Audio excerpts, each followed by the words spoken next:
Greetings, Matthews. This is Mrs. Mounts, and we are just starting our quadratic function unit.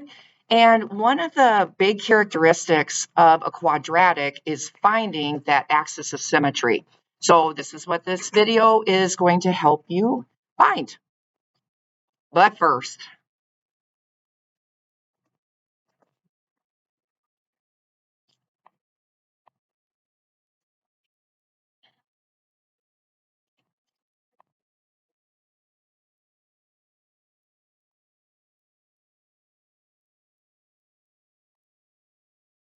all right, little seasonal Laffy Taffy there. Okay, I just need to get my screen set up. And there it is. Okay, so you have the notes here, how to find that axis of symmetry. And this is probably a review from Algebra 1. But again, it's one of those important characteristics of that quadratic. So that's why I wanted to review it here. And it's going to be a formula.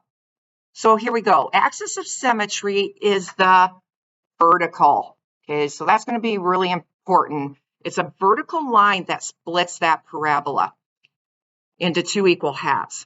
So a parabola looks like the letter U, very similar to the letter U. So it can be upright or that parabola can be upside down. It's never going to be sideways. Okay, so it's either going to be opening up or opening down.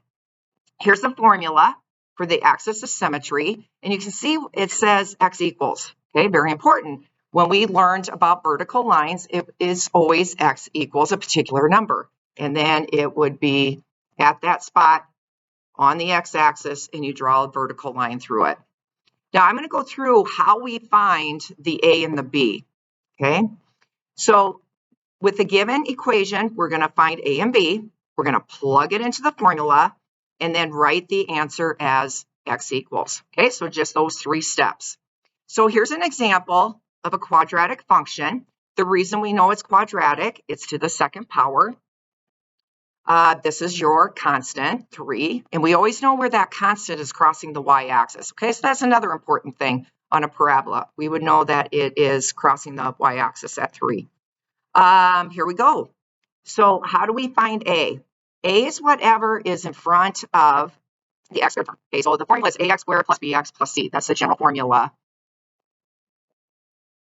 for a quadratic function. So whatever's in front of that x squared, that is going to be our a. It's an invisible 1. What's in front of b?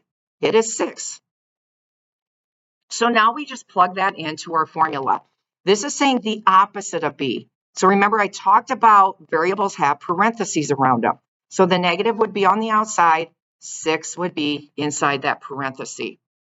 And then we have over 2 times a. Well, a is 1.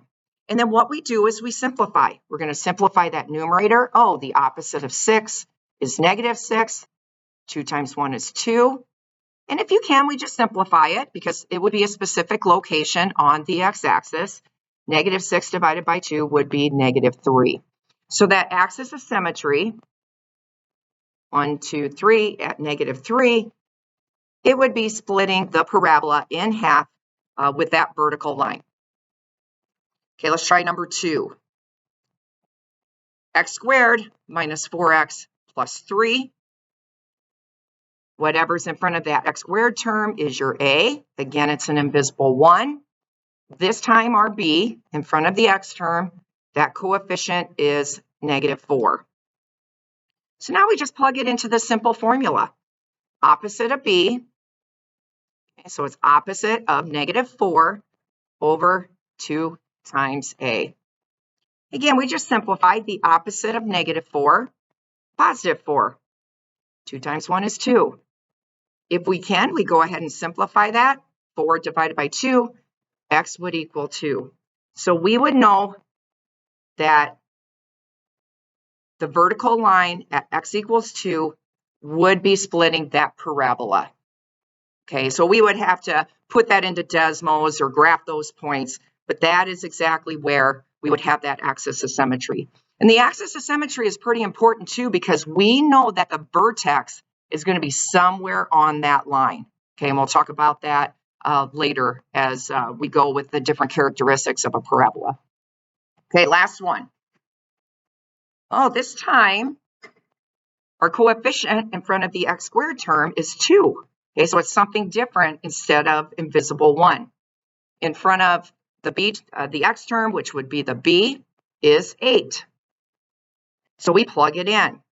Negative, the opposite of, it should be the opposite of 8 over 2 times a, which is 2. The opposite of 8 is negative 8. 2 times 2 is 4. So we just simplified that numerator, simplified the denominator. Now we just simplify if we can. Negative 8 divided by 4 is negative 2. So we would know that the axis of symmetry would be located at negative 2, and somewhere on that axis of symmetry would be the vertex of that parabola. The vertex would be either the maximum of that parabola or the minimum of that parabola. And again, we'll discuss that characteristic in the future. All right, go ahead and glue that in your notebook.